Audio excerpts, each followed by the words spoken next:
Hello and TGIF on May 10th, 2024. Jason Shapiro, Crowded Market Report. Whole bunch of nothing today. Stocks did very little. Bonds went down a little bit. You know, we had a number come out. It's not a major number, but it seemed to be sort of, there were higher inflation expectations, but lower growth expectations. It was kind of negative, but it's just a number of a survey of people. People don't know what they're talking about, but you know, they're driven by what they see on the news. But you know, the stock market was up early, came off, came back, and then basically did nothing.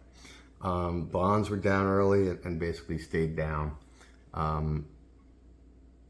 I guess of interest a little bit was the fact that silver was weak today.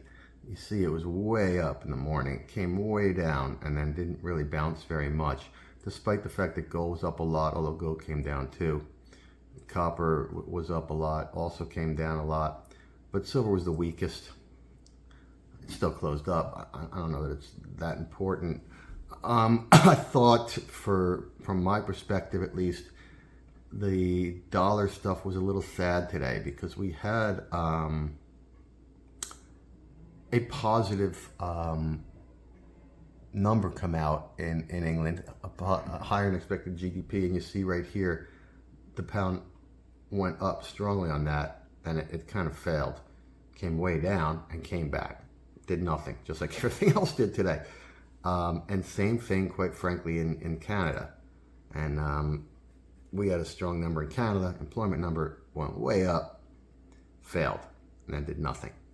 And like I've been saying, that seems to be what we're going to do here, is nothing, until next week, where we're going to start doing a lot, because we're getting the numbers that everybody's looking for. They're all looking for the CPI, the PPI stuff, and that's going to cause the volatility. And the numbers are either going to go your way or it's not. It's a little bit of a coin flip. Although, let's see, again, as I always say, let's see what the number is. Let's see how the market reacts, and then maybe it gives us a little bit of a tell. But most likely, you know, higher number is going to cause all what higher numbers all do: bonds down, stocks down, dollar up, and lower number probably does the opposite. But let's see when we get there. You know, the stock market obviously trades pretty darn well. It was up like every day this week. I think that was up 800 plus points this week. We're getting very close to new highs. We are at new highs in a lot of the European indices. And if you're trying to short, it's not been a very good trade. You can catch pieces of it, but overall, you know, being short the stock market has not been a great idea. Being underweight the stock market, which is, I would argue, is probably still where most people are, has not been a great idea.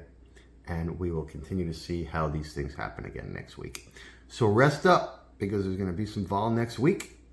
And I hope everyone had a good week this week. And if not, hopefully we'll have a better week next week. Okay? So that's about it. Questions, comments, please like the video. We do have this interview coming out this weekend, which was a great interview with a macro trader.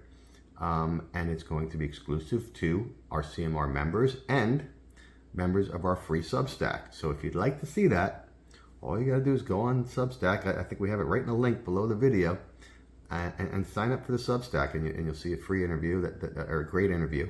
And like I say, we also send stuff out over the course of the week for free on that as well. So check that out, and please have a good weekend. Be with your family, and don't take this all too seriously. Okay? Thank you.